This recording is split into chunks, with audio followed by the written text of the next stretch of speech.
The rain fell in sheets across the dusty street of Hachita, New Mexico, turning the parched earth into rivers of mud as Dawson Reed guided his horse through the downpour. His coat pulled tight against the unexpected summer storm that had rolled in from the mountains. Thunder cracked overhead, and through the deluge, he saw something that made him pull his horse to an abrupt stop. A small figure huddled against the side of the general store, thin arms wrapped around knees, soaked through to the bone. He dismounted quickly, his boots splashing in the rapidly forming puddles, and as he approached, he realized it was a child, no more than 4 years old, shivering violently in the cold rain, dark hair plastered to a small face, eyes wide with fear and confusion. "Who left you out here all alone tonight?" Dawson asked, his voice gentle despite the urgency he felt, kneeling down to be at eye level with the terrified child. The little girl just stared at him, teeth chattering too hard to speak, and Dawson felt his heart clench with both concern and anger at whoever had abandoned this innocent child in such dangerous conditions. He pulled off his coat immediately, wrapping it around the small shaking body, lifting her into his arms as he looked up and down the street, searching for any sign of a parent or guardian. The town was nearly deserted in the storm, most people having taken shelter hours ago when the clouds first rolled in, and there was no one else in sight. "It is all right, little one," he said softly, holding her close to share his warmth. "Let us get you somewhere dry and warm." He carried her quickly to the boarding house where he had been staying, knowing Mrs. Patterson, who ran the establishment, would know what to do. The elderly woman answered his urgent knock immediately, her eyes widening at the sight of the soaked child in his arms. "Dear Lord," she gasped, ushering them inside. "Bring her to the kitchen, quickly now." Within minutes, they had the child wrapped in blankets near the stove, and Mrs. Patterson was making hot tea while Dawson tried to coax some information from the frightened little girl. She finally whispered that her name was Lily, and that her mama had told her to wait outside the store while she went to get help, but that had been a long time ago and mama had never come back. "You know your mama's name?" Dawson asked gently. "Amelia," the child whispered. "Amelia Stone." Mrs. Patterson's face went pale. "Amelia Stone. I know that name. She arrived in town about a week ago, staying at the old Miller place on the edge of town. Widow woman, from what I heard, fallen on hard times." Dawson felt his jaw tighten. In this weather, if she went for help and did not come back, she could be in trouble. "Mrs. Patterson, can you watch over Lily while I go search?" "Of course," the woman said immediately. "You be careful out there, Mr. Reed." He rode out into the storm again, his mind racing with possibilities, none of them good. The Miller place was a run-down cabin about 2 miles from town, and as he approached through the rain, he saw a figure stumbling along the muddy road, clearly struggling against the wind and water. He urged his horse forward and realized it was a woman, her dress torn and muddy, her hair hanging in wet tangles, one hand pressed against her side as if she were injured. "Madam," he called out, dismounting quickly, "are you Amelia Stone?" She looked up at him with eyes full of desperation and pain, beautiful despite the circumstances, and he saw the moment recognition of his intent hit her. "My daughter," she gasped. "I left her by the store. I was trying to get the doctor, but I fell and I got turned around in the storm. Please, you have to find her. Please."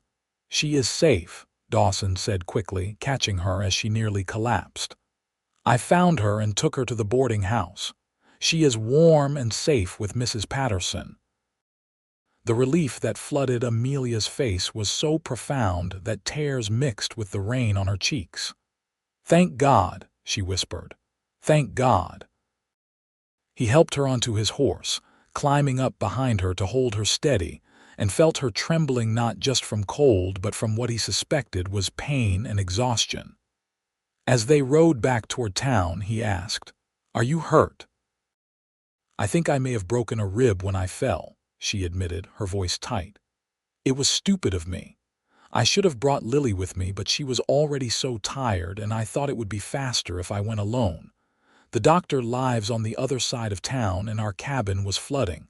I panicked." "You were trying to protect your daughter," Dawson said. "That is not stupid." At the boarding house, the reunion between mother and daughter was enough to warm even the coldest heart. Lily threw herself into her mother's arms despite Amelia's gasp of pain, and both of them cried with relief. Dr. Morrison was summoned, and he confirmed that Amelia had indeed cracked a rib, along with having severe bruising and the early signs of exposure. He ordered her to rest and stay warm for at least a week. The problem, as it became quickly apparent, was that Amelia had no money for the doctor or for a room at the boarding house. She admitted this quietly, her cheeks flushed with shame, holding Lily close as she explained that her husband had died 6 months ago, leaving them with nothing but debts.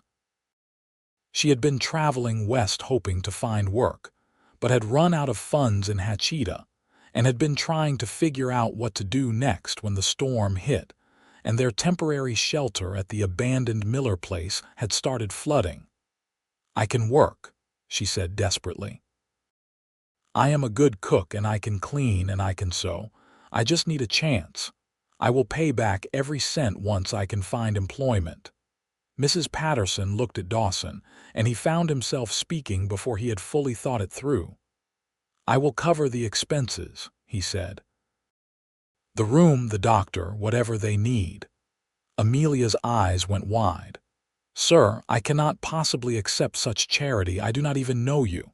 "Dawson Reed," he said, extending his hand. "And it is not charity. Consider it a loan if that makes you more comfortable. You can pay me back when you are on your feet again." She hesitated, clearly torn between pride and the reality of her situation, but finally shook his hand, her grip surprisingly firm despite her weakened state. "Amelia Stone," she said, "and I will pay you back, Mr. Reed, every penny. You have my word." Over the next few days, as the storm passed and the summer sun returned to bake the mud back into dust, Dawson found himself returning to the boarding house more often than strictly necessary. He told himself he was just checking on their welfare, making sure they had what they needed, but the truth was more complicated. There was something about Amelia Stone that drew him, a strength beneath the vulnerability, a fierce determination in the way she cared for her daughter despite her own pain and circumstances. He learned that she was 23 years old, that she had married at 18 to a man who seemed kind but turned out to have a weakness for gambling and drink. When he died in a brawl over a card game debt, she discovered the true extent of their poverty. She had been born in Missouri, had never imagined she would end up wandering the territories alone with a small child, but she refused to give up or give in. "I will not let Lily grow up thinking the world is something to be feared," she told him one afternoon, as they sat on the porch of the boarding house while Lily played with a doll Mrs. Patterson had found in storage. "She will know that her mother fought for her, that we survived, that we made a good life despite everything." Dawson, who was 27 and had spent the last decade working various ranches across New Mexico and Arizona, found himself admiring her spirit. He had never met a woman quite like her, someone who could be so vulnerable and so strong simultaneously, who looked at the world with clear eyes but refused to let it break her. "There is a ranch about 10 miles north of here," he said carefully. "The owner, Samuel Garrett, is a good man. He and his wife have been looking for someone to help with cooking and housekeeping. The previous woman who worked for them moved back east to be with family. It would provide room and board, plus wages. I could put in a word for you if you are interested." Amelia's face lit up with hope. You would do that? Truly. I worked for Mr. Garrett last spring during the roundup, Dawson explained. He trusts my judgment. If I recommend you, he will at least give you a chance. 2 days later, when Dr. Morrison declared Amelia well enough to travel short distances, Dawson took her and Lily out to the Garrett Ranch.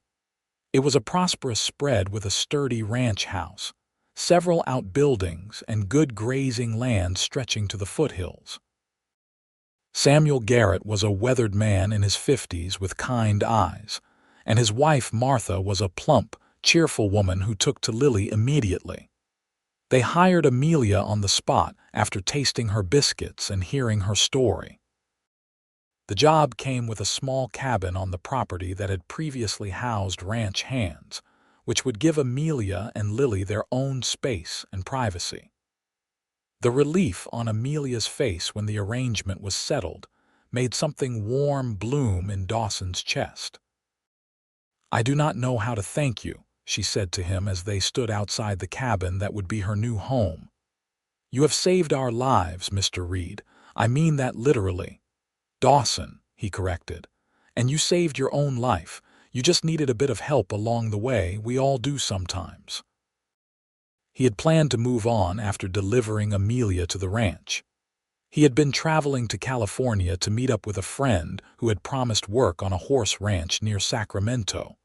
But somehow he found himself accepting when Samuel Garrett offered him a position at the ranch.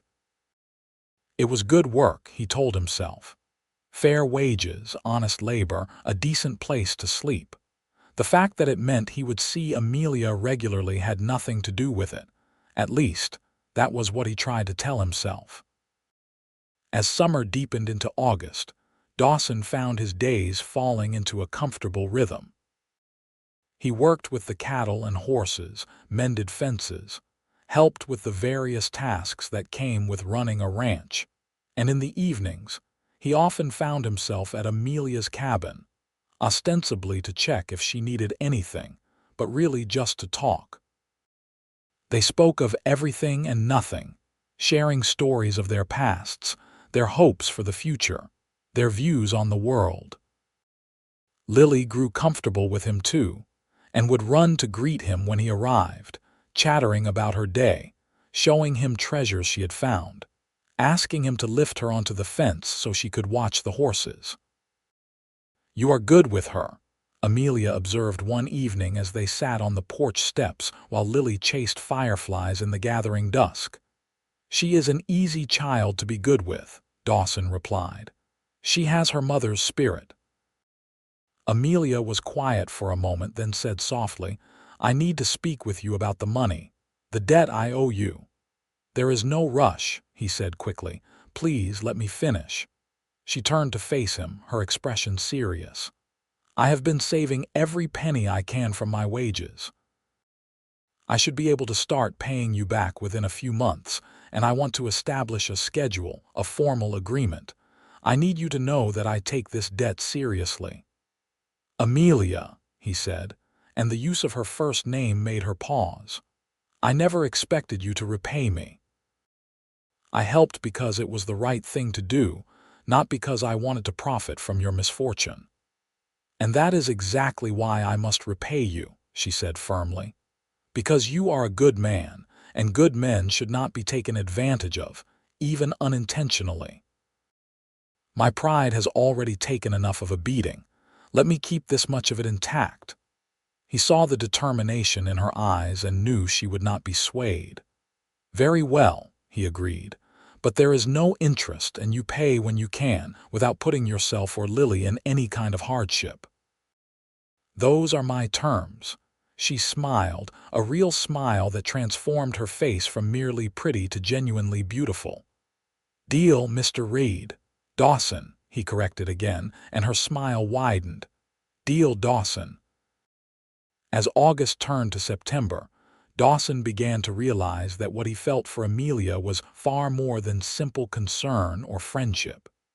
He found himself thinking about her constantly, looking for excuses to see her, feeling a particular lightness in his chest whenever she smiled at him. It had been a long time since he had felt this way about anyone, and the intensity of it both thrilled and frightened him. The problem was he had no idea if she felt the same. She was friendly, certainly, and seemed to enjoy his company, but she was also still grieving her husband, still recovering from the trauma of near destitution, still focused primarily on building a stable life for her daughter.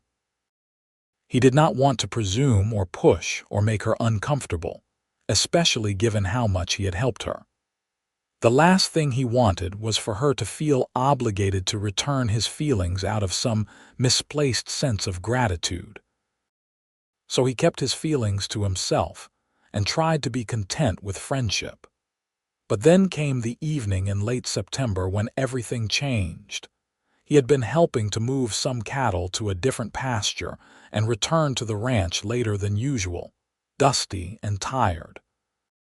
He was heading to the bunkhouse when he heard raised voices coming from the direction of Amelia's cabin. He quickened his pace and found Amelia on her porch, facing down a stranger, a rough-looking man in dirty clothes who was speaking in an aggressive tone. "I am telling you, woman, your husband owed me money and that debt passes to you," the man was saying. "My husband is dead and I have nothing," Amelia said, her voice steady despite the fear Dawson could see in her eyes. "I cannot pay debts I did not incur." "That is not how it works," the man snarled, taking a step closer. "He owed me $50 and I mean to collect." Dawson stepped forward, his hand resting on the gun at his hip.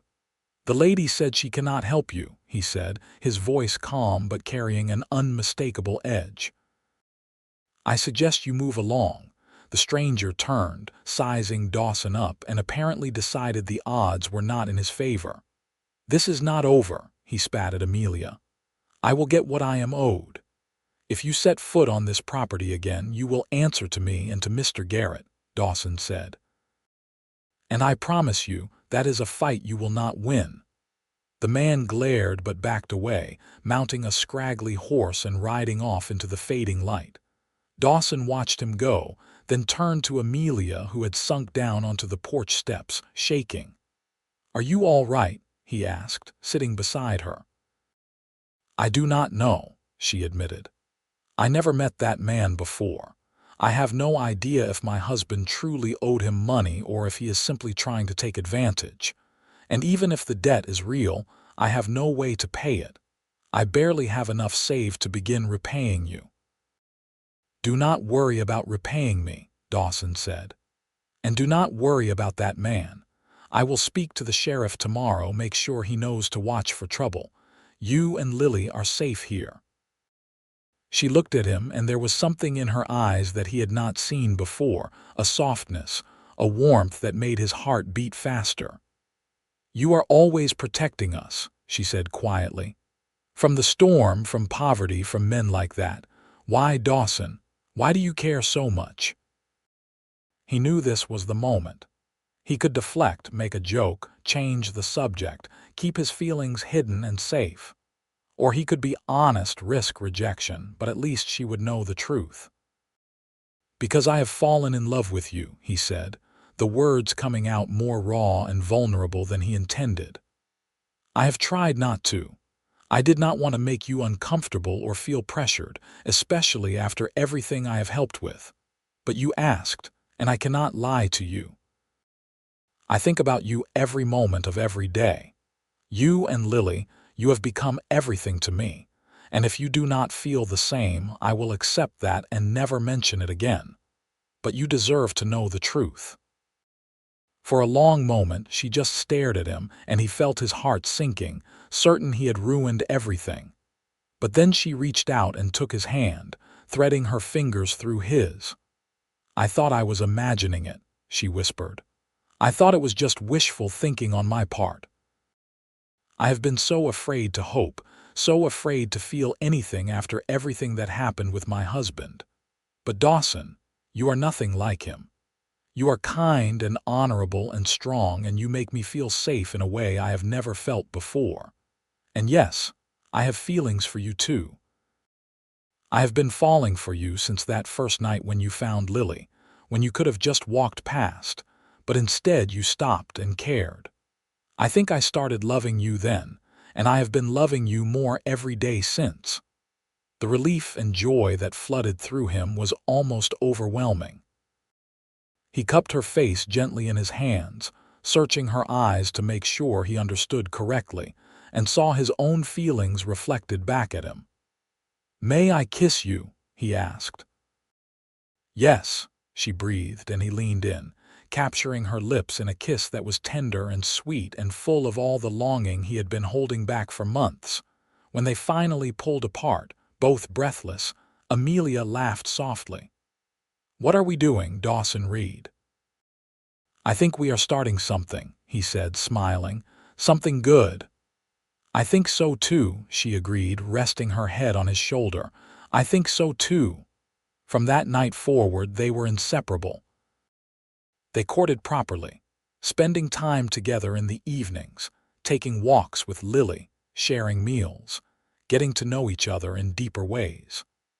Dawson learned about Amelia's childhood in Missouri, about her love of reading, about her dreams of someday owning a little house with a garden. Amelia learned about Dawson's family back in Texas, about his years of wandering and working, about his hope of settling down and building something permanent. The ranch hands noticed, of course, and so did the Garretts, but everyone seemed pleased by the development. Martha Garrett told Amelia with a knowing smile that she had predicted this outcome from the moment she saw how Dawson looked at her during that first visit. Lily was perhaps the most enthusiastic supporter of the relationship. She adored Dawson and began asking when he was going to be her papa. Amelia would blush and redirect the conversation, but Dawson just smiled, because the truth was he wanted that too. He wanted to be Lily's father, wanted to be Amelia's husband, wanted to build a life with them both. October brought cooler weather and the first hints of autumn color in the cottonwoods along the creek. Dawson had been saving money, planning, trying to figure out the best way to propose. He wanted it to be special, something Amelia would remember forever. The opportunity came on a Saturday when the Garretts gave Amelia the day off. Dawson borrowed a wagon and took Amelia and Lily on a picnic to a beautiful spot he had discovered in the foothills, where a small waterfall fed into a clear pool surrounded by golden aspens. They spent the afternoon playing in the water, eating sandwiches and fresh fruit, and just enjoying being together. As the sun began to set, painting the sky in shades of orange and pink, and Lily dozed off on a blanket after wearing herself out with play, Dawson took Amelia's hand and led her a little ways away, to where they could see the whole valley spread out below them. "Amelia," he began, his heart pounding, "these last few months have been the happiest of my life. You and Lily, you have given me something I did not even know I was missing, a purpose, a home, a family." She looked up at him, her eyes shining with emotion. "Dawson, what are you saying?" He pulled a small box from his pocket and opened it, revealing a simple gold band with a small but genuine diamond. "I am saying that I love you more than I thought it was possible to love anyone. I am saying that I want to spend the rest of my life making you happy, protecting you, building a future with you. I am saying that I would be honored beyond measure if you would agree to be my wife." Tears spilled down her cheeks as she nodded. "Yes," she whispered. "Yes, Dawson, yes." He slipped the ring onto her finger and it fit perfectly. Then he kissed her as the sun set behind them, sealing their promise to each other. When they told Lily the next day, she squealed with delight and threw her arms around both of them. "I knew it," she exclaimed. "I knew Dawson was going to be my papa." They were married in November in a simple ceremony in the small church in Hachita, with the Garretts and most of the town in attendance. Amelia wore a simple blue dress that Martha had helped her alter, and she carried wildflowers that Lily had picked. Dawson wore his best clothes, his hair slicked back, his hands trembling slightly as he said his vows. When the preacher pronounced them husband and wife and Dawson kissed his bride, there was not a dry eye in the church. It was a story everyone knew by now, how the wandering cowboy had found the desperate widow and her child in the rain, how he had saved them, how they had fallen in love. It was the kind of story people told around fires and dinner tables, a reminder that good things could come from dark times, that love could bloom even in the hardest soil.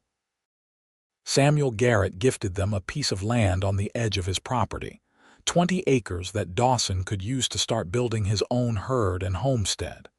It was an incredibly generous gift, one that brought tears to both Dawson and Amelia's eyes. "You have become family to us," Samuel said simply. "And we take care of family." Through that winter, Dawson and Amelia worked together to build their life. Dawson continued working for the Garretts while also beginning to develop his own small cattle operation. Amelia kept her position as well, and Martha was flexible about arrangements now that Amelia had a husband who could help with Lily. They moved into a larger cabin that Dawson built with help from the ranch hands, one with 2 bedrooms and a proper kitchen, and a porch where they could sit in the evenings. Life was not always easy. There were hard days when the work seemed endless, when money was tight, when the weather was harsh or the cattle got sick or something broke that needed fixing. But through it all, they had each other, and that made everything bearable. Lily thrived in their new life. She started attending the small school in Hachita, riding in with one of the ranch hands who made the trip several times a week.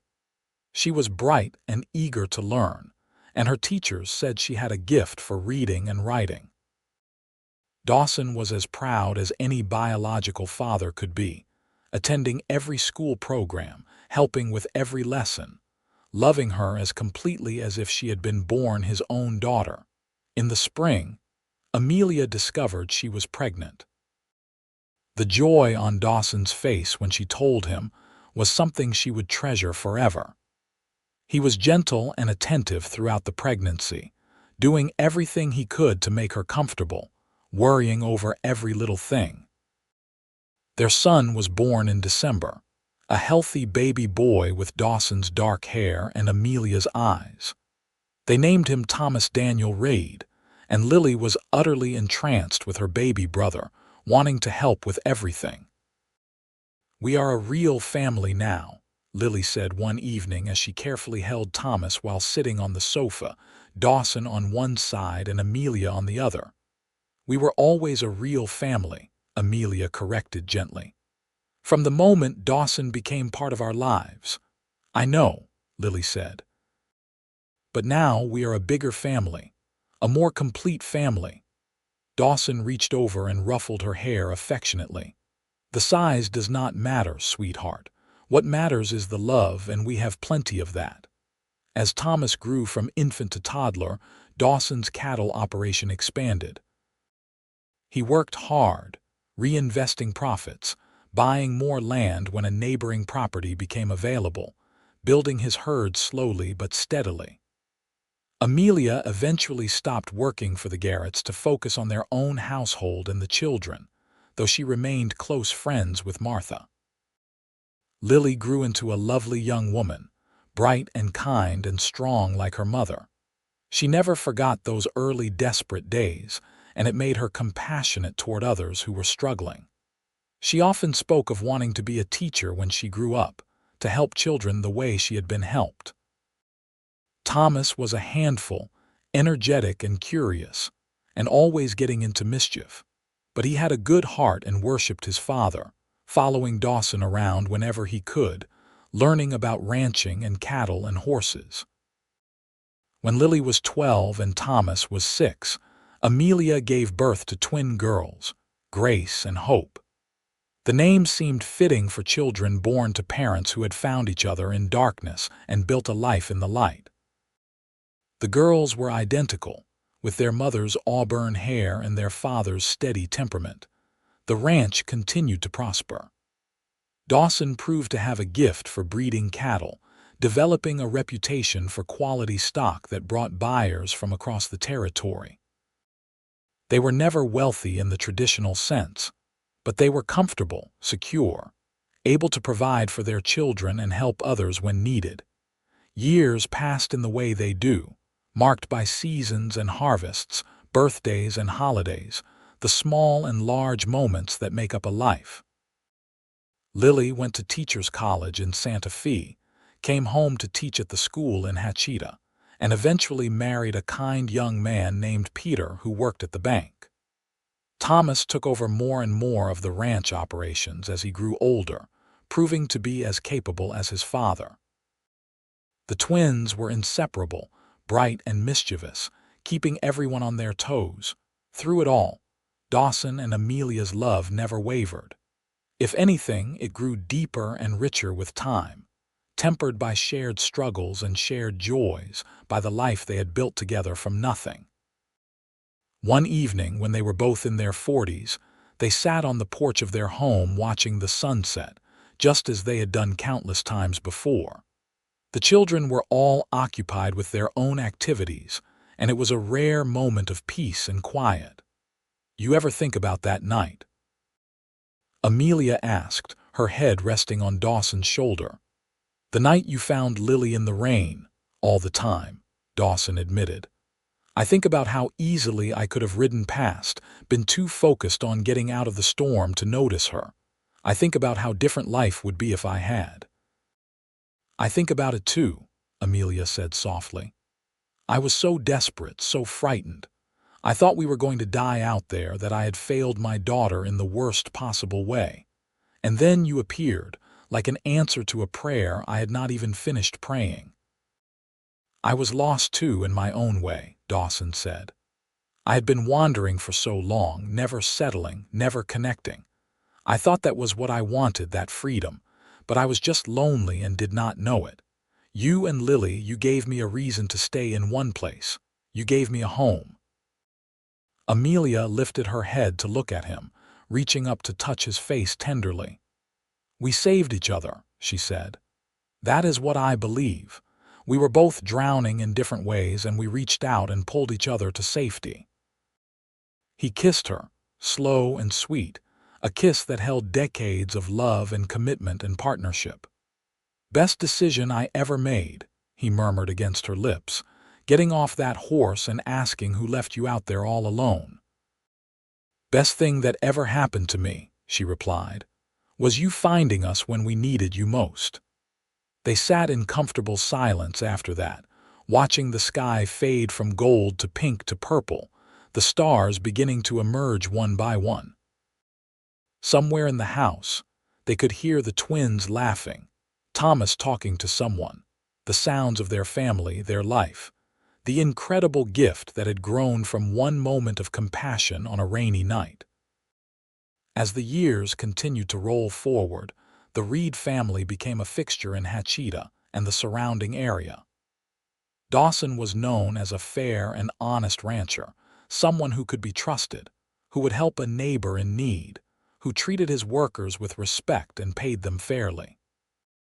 Amelia was beloved for her kindness, her wisdom, her willingness to help anyone who needed it, whether that meant bringing food to a sick family, or sitting with someone who was grieving, or teaching a young bride how to manage a household. Lily's wedding was a beautiful affair, and Dawson cried unashamedly as he walked her down the aisle, remembering the tiny girl he had found shivering in the rain, now a confident young woman starting her own family. Peter was a good man who clearly adored her, and Dawson gave them his blessing wholeheartedly. Thomas grew into a man who was every bit his father's son, strong and steady and kind. He eventually married a rancher's daughter named Catherine, and they built a house on another section of the Reed property, working the cattle alongside Dawson, expanding the operation into something truly impressive. The twins were late bloomers in the romance department, focused on their education and their interests. But eventually, Grace became a nurse and Hope, opened a dress shop in town, both finding fulfillment in their chosen paths before eventually marrying men who supported their independence and ambition. And through all of it, Dawson and Amelia were the center, the foundation upon which the family was built. They were partners in every sense of the word, making decisions together, supporting each other through difficulties, celebrating victories together, never taking for granted the gift they had been given in finding each other. When they became grandparents for the first time, Lily's son William, they marveled at the continuing circle of life, at the idea that from that one desperate rainy night had come this entire family, these entire lives. They spoiled their grandchildren shamelessly, as grandparents are entitled to do, and told them stories of the old days, of how the West had been wild and uncertain, of how love and determination could overcome any obstacle.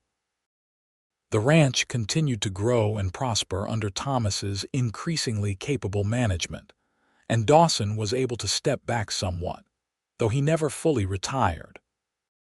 He still loved working with the cattle and horses, still loved the feel of being outside under the big New Mexico sky, still loved the work that had defined so much of his life. Amelia developed arthritis in her hands as she aged, which pained her because she had always loved to sew and cook. But she adapted, finding new ways to contribute, focusing more on planning and directing, teaching the younger generation the skills she had honed over the years. They faced sorrows, as all families do. They lost friends to illness and accident and simply time.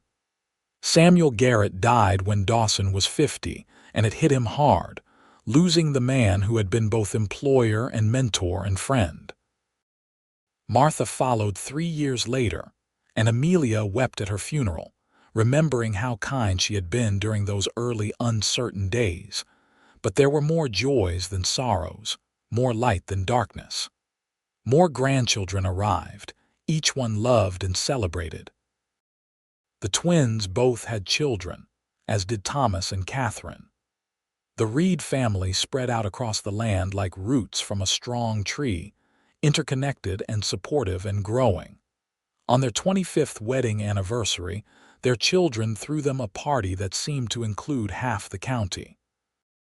There was music and dancing and food and laughter, and at one point Dawson pulled Amelia into his arms and danced with her under the stars, just as they had done at their wedding, moving slowly to music only they could hear. 25 years, Amelia marveled. Sometimes it feels like yesterday, and sometimes it feels like we have been together forever. Both are true, Dawson said, holding her close. Every day with you feels new, but I also cannot remember a time when you were not part of my life. It is as if you were always meant to be there, and those years before we met were just waiting, just preparing. You are such a romantic, Amelia teased, but her eyes were bright with tears. I love you, Dawson Reed. I have loved you from the moment you wrapped your coat around Lily and picked her up like she was precious, like she mattered. That was when I knew, even before we met, that whoever you were someone special. I love you too, he said simply. More than words can express. You are my heart, Amelia. You and our family, you are everything. They danced until the moon was high and the party began to wind down, and then they walked hand in hand back to their home, the home they had built together, filled with memories and love, and the echoes of all the life they had lived within its walls. As they lay in bed that night, Amelia curled against Dawson's side in the way that had become as natural as breathing over the years. She said softly, "Thank you." "For what?" he asked, his fingers tracing lazy patterns on her arm. "For stopping that night. For asking who left Lily out there alone. For caring about a stranger's child. For giving us a chance at this life. For everything." Dawson was quiet for a moment, then said, "You do not need to thank me for that, Finding you and Lily, that was not me doing you a favor. That was the universe doing me a favor, giving me the greatest gift I could have asked for, even though I did not know enough to ask for it. You saved me just as much as I saved you, probably more. Then we are even, Amelia whispered, kissing his chest. Two broken people who found each other and became whole. Not broken, Dawson corrected gently. Wounded, maybe, struggling. But not broken. You were never broken, Amelia. You were the strongest person I ever met, even at your lowest point. That is what I saw that night and every night since. Your strength, your determination, your capacity for love, that is why I fell for you. She smiled in the darkness, her heart full to bursting with love for this man who had seen her at her worst and chosen to love her anyway, who had built a life with her, who had never once made her regret trusting him with her heart. More years passed, as they inevitably do. They moved into their 60s, their bodies slowing but their minds and hearts still sharp and engaged. They watched their grandchildren grow and begin having children of their own, great-grandchildren who called them great-grandma and great-grandpa and climbed on their laps demanding stories. The ranch passed primarily into Thomas's hands, though it remained the Reed family ranch, a joint venture of all the children and their spouses. It had grown into one of the most successful operations in southern New Mexico, known for quality cattle and ethical practices and fair dealing. Lily had become the principal of the school in Hachita, beloved by generations of students. The twins' businesses thrived. The family had become woven into the fabric of the community, essential and respected. On a warm summer evening when Dawson was 68 and Amelia 64, they took their customary seats on the porch, watching the sunset as they had done for more than 3 decades. It had become a ritual, this quiet time together at the end of the day, a chance to simply be together without demands or distractions. I have been thinking, Amelia said, breaking the comfortable silence, about writing down our story. Not for publication or anything like that, but for the family. So the great-grandchildren and the ones who come after will know where they came from, what we survived to build this life. I think that is a wonderful idea, Dawson said, though I am not sure I am much of a storyteller. You do not have to be, Amelia said. I will write it. I just want your input, your memories of those early days. Some of it I did not see, like when you first found Lily. I remember every detail, Dawson said. I remember how small she looked, how her teeth were chattering, how scared her eyes were. I remember thinking that someone had to help her, and then realizing that someone was me, that I was the one who had to act. And I remember the moment I first saw you stumbling through the rain, and even though you were muddy and hurt and desperate, I thought you were the most beautiful thing I had ever seen. Amelia laughed softly. You did not. I did, he insisted. There was something about you even then. A fire. A light. I was drawn to it like a moth to flame, and I have been ever since. Then I will make sure to include that in the story, Amelia said, along with how grumpy and stubborn you were at times. I was never grumpy, Dawson protested with mock indignation. You were absolutely grumpy, Amelia countered. That first winter when we were building the cabin and nothing was going right, you stomped around for weeks. Well, the wood kept splitting wrong and the chimney would not draw properly, and I wanted everything to be perfect for you, Dawson defended. It was perfect because we were together, Amelia said, turning to look at him with those eyes that still made his heart skip despite decades of marriage. That is what you never understood. I did not need a perfect house or perfect anything. I just needed you. He reached over and took her hand, bringing it to his lips to kiss her knuckles gently. You have me, he said. Always have, always will. They sat hand in hand as the sun sank below the horizon, and the first stars emerged. Two people who had found each other in the storm and built something beautiful in the calm that followed.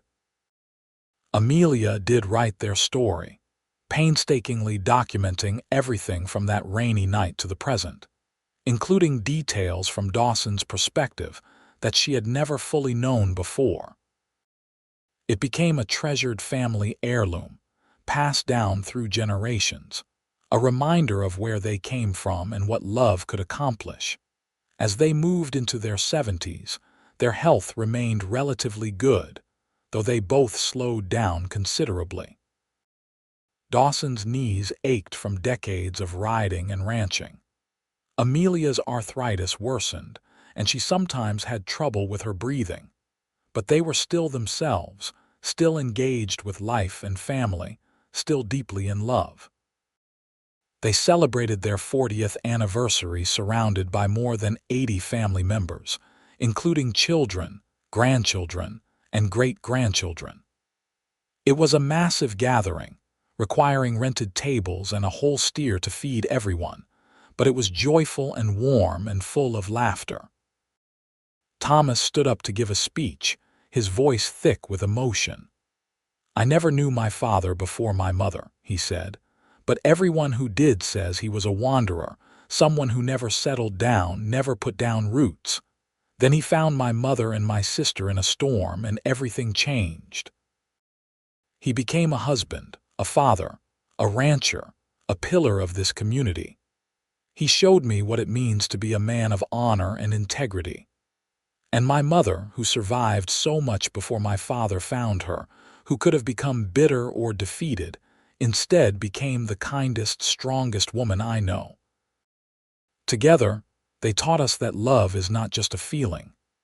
It is a choice you make every day, a commitment you honor through good times and bad, a foundation you build a life upon.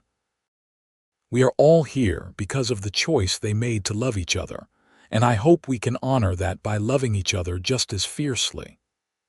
There was not a dry eye in the house as Thomas sat down, and Dawson had to wipe his own eyes before he could respond. When he finally stood, with Amelia at his side, he looked around at all the faces watching them, seeing pieces of himself and Amelia reflected in each one, seeing the legacy they had created together.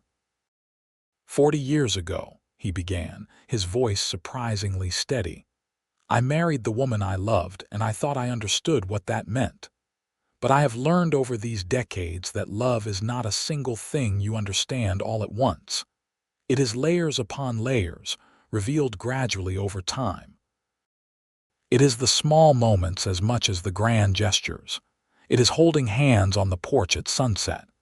It is weathering storms together, both literal and figurative. It is building something bigger than yourself. And it is being grateful every single day for the gift you have been given. I am grateful for Amelia, for Lily, for all of you. You are the greatest accomplishment of my life, and I am humbled to be part of this family." Amelia added, her voice soft but carrying in the quiet room, "What Dawson is too modest to say is that he made all of this possible. He took a desperate woman and her child and gave us not just safety but love. Not just a home, but a family. Not just survival, but a life worth living. I tell people all the time that Dawson saved us that night in the rain, but the truth is more complicated and more beautiful. We saved each other. And every day since, we have chosen to keep saving each other, to keep building, to keep loving. That is what I hope you all take away from this. Love is not passive. It is active, constant, deliberate. It is the most important work you will ever do." The celebration continued long into the night, with music and dancing and storytelling, with great-grandchildren racing around and teenagers rolling their eyes at their parents and adults reminiscing about their childhoods. It was chaotic and joyful and perfect, and Dawson and Amelia sat at the center of it all, holding hands, watching the family they had created, marveling at the improbable beauty of it all. As they were finally heading to bed late that night, Lily stopped them, pulling them both into a hug. She was in her 50s now, a grandmother herself, but in that moment she looked almost like the little girl Dawson had found in the rain. "Thank you," she whispered, "for everything. For saving me, for loving my mother, for giving me a real father, for showing me what a family should be. I love you both so much." "We love you too, sweetheart," Dawson said, his voice rough with emotion. "You were the first gift, the one that led to all the others. I will never forget that."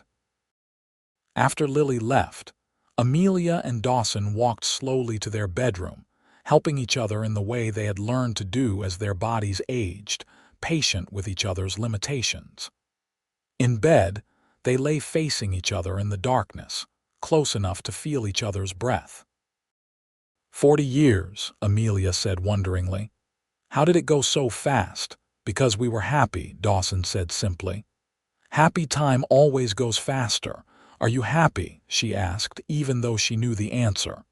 "Deliriously," he confirmed. "Every single day, even the hard ones. Especially the hard ones because we face them together." "Me too," she said. "I cannot imagine my life without you in it. I do not want to imagine it." "You will not have to for a long time yet," Dawson said firmly. "We have more sunsets to watch, more grandchildren and great-grandchildren to meet, more life to live." "Promise?" she asked, and there was something vulnerable in her voice, something that reminded him of that night in the rain. "Promise," he said, pulling her close, holding her as if he could protect her from time itself through sheer force of will. They fell asleep wrapped around each other, hearts beating in synchronization, two people who had become one through decades of love and partnership. The years that followed were gentle ones, marked by the slowing rhythms of age but also the deep satisfaction of a life well lived. They watched more great-grandchildren arrive, each one a miracle, a continuation of the family they had started. They attended weddings and christenings and school programs and ranch celebrations. They offered wisdom when asked and love always, becoming the beloved matriarch and patriarch of a family that now numbered over 100 people.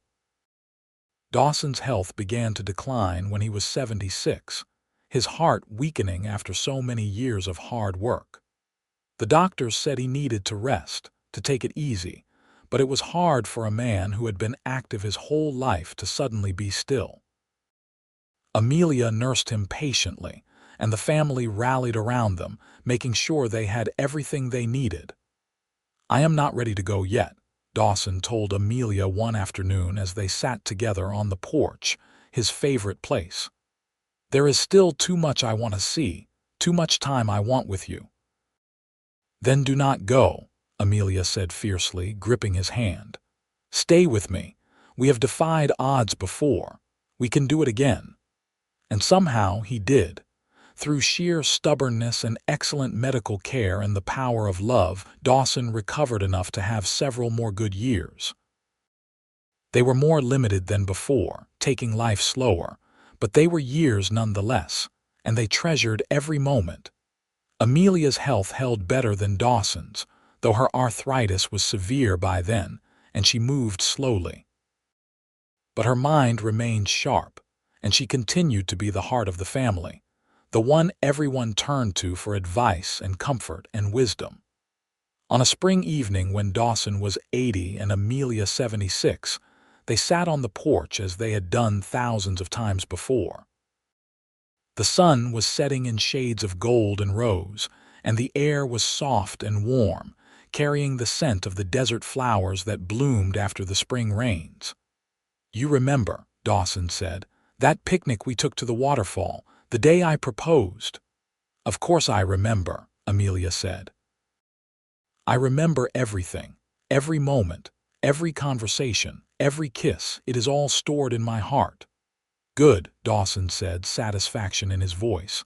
"Because that is what matters in the end, not the land or the cattle or the money, the memories, the love. That is what we take with us." "Are you getting philosophical on me in our old age?" Amelia teased gently. "Maybe," he admitted. I have been thinking a lot lately about legacy, about what we leave behind. And I realize that our legacy is not just the children and grandchildren, though they are wonderful. It is also the example we set. We showed them that love can heal, that kindness matters, that you can build something beautiful from broken pieces. That is what I want to be remembered for. That is what you will be remembered for, Amelia assured him. That and the fact that you make the best coffee in 3 counties. He laughed, the sound warm and rich despite his age. I do make good coffee, he agreed. They sat in comfortable silence after that, watching the sun disappear and the stars emerge, holding hands as they had done for more than 5 decades. 2 souls intertwined so completely that it was impossible to imagine them apart. Dawson passed away peacefully in his sleep 2 weeks later, with Amelia beside him. He simply did not wake up one morning, his heart having finally given out after 80 years of beating strong and true. The grief that swept through the family was profound, but also mingled with gratitude, because he had lived a long and happy life, had been surrounded by love until the end, had never suffered unnecessarily. The funeral was attended by what seemed like the entire southern half of New Mexico. People came from hundreds of miles away to pay their respects to the man who had been neighbor, friend, employer, mentor, and patriarch. Story after story was told of his kindness, his integrity, his humor, his love for his family. Amelia sat through it all with quiet dignity, accepting condolences, thanking people for coming, but inside she felt hollow. Half of her was gone, the better half, and she did not know how to exist without him. They had been together for so long that she had forgotten how to be just herself. But the family would not let her fall into despair. Her children and grandchildren and great-grandchildren rallied around her, making sure she was never alone, giving her reasons to get up each morning, reminding her that Dawson's legacy lived on in all of them. He would want you to keep going, Lily said one afternoon a few weeks after the funeral. He would want you to keep watching sunsets, keep telling stories, keep being the heart of this family. It is so hard without him, Amelia whispered. Everything reminds me of him. The house, the ranch, the sky, everything. Of course it does, Lily said gently. You shared a life together. But Mama, think about what he gave you. Think about the love you had, the family you built, the years you shared. That is not gone. That is still here in all of us. Every time we love our spouses, every time we help a stranger, every time we choose kindness over cruelty, that is Daddy living on through us. Amelia knew her daughter was right, and slowly, painfully, she learned to live without Dawson's physical presence while keeping his spirit alive in her heart. She continued to attend family gatherings, to hold babies, to offer advice, to watch sunsets from the porch, though now she sat alone in the chair that had once held 2. She lived for 3 more years after Dawson's death, years that were bittersweet, filled with love for her family but also with longing for the man she had spent most of her life with. She never complained, never let her grief become a burden on others, but everyone knew she was marking time, waiting to be reunited with her soulmate. On a quiet autumn evening, sitting on the porch with a blanket around her shoulders and the sunset painting the sky in colors she and Dawson had watched together countless times, Amelia closed her eyes and simply did not open them again. She passed as peacefully as Dawson had, slipping away between one breath and the next, going to wherever he had gone before her. The family grieved again, but there was also a sense of rightness to it, a sense that the story had reached its natural conclusion. Dawson and Amelia were buried side by side under a cottonwood tree on the ranch property, their headstones simple, but bearing an inscription that told their story in just a few words. Two souls who found each other in the storm and built a lifetime in the sunshine. The ranch and the family continued on, generation after generation, each one carrying forward the lessons and the love that Dawson and Amelia had established as the foundation. The story was told and retold, becoming family legend. The tale of the cowboy who stopped in the rain and the woman who trusted him with her heart, and the beautiful life they built together against all odds. Years later, when Lily was an elderly woman herself, she would sit with her great-grandchildren and tell them about that night in the rain, how she had been so scared and cold, how a stranger had wrapped her in his coat and saved her, how that act of kindness had changed everything. She would tell them about watching her mother and Dawson fall in love, about the family they built, about the legacy of compassion and love they left behind. Always help someone in need, she would tell those children. Always be kind, even when it is hard, especially when it is hard. Because you never know how one act of compassion might change everything, might save a life, might start something beautiful. That is what my father taught me and what I want to teach you. And the children would listen with wide eyes, absorbing the story, learning the lesson, carrying forward the torch that Dawson and Amelia had lit on that rainy night so many decades ago.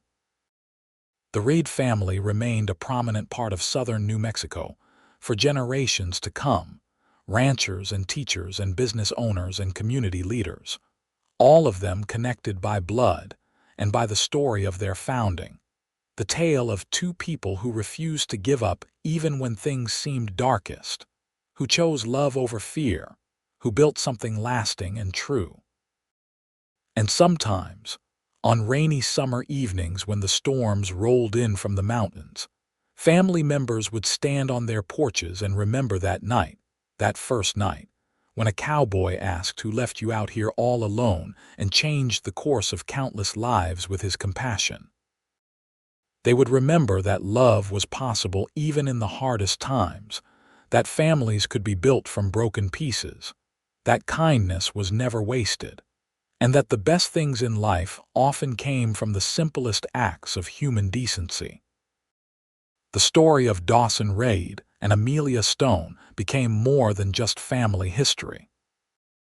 It became a reminder of what people could be at their best, of how much difference one person could make by simply choosing to care, by simply stopping when others might have passed by simply opening their heart to love when it would have been easier to stay closed off and protected.